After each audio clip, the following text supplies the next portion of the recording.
আজকাল সবাই মেন্টর, সবাই ট্রেনার, সবাই কোনো না কোনো কিছু শেখাচ্ছে কাউকে না কাউকে।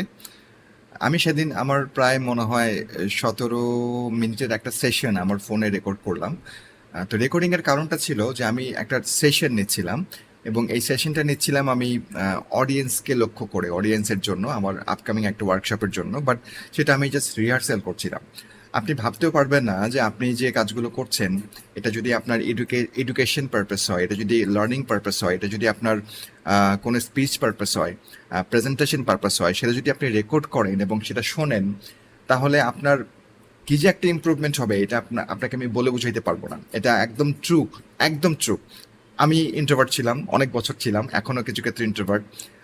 আপনাদের অনেকেই আছেন স্টুডেন্ট যাদেরকে রেগুলার প্রেজেন্টেশন দিতে হয়, আপনাদের অনেকেই আছেন অনেক বেস্ট মেন্টর, অনেক কিছু জানেন কিন্তু ডেলিভার করতে পারছেন না, স্পিচ দিতে পারছেন না।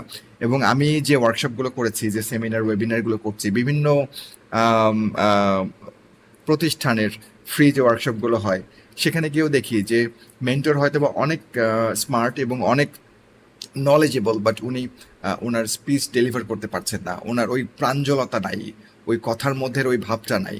তো আমি যেটা করি, আমি আমার কথাগুলো রেকর্ড করি, আমি আমার কথাগুলো শুনি, ইভেন আমার প্রত্যেকটা ভিডিও আমি 20-30 বার করে শুনি, এবং সেখান থেকে আমি খুঁত ধরার চেষ্টা করি।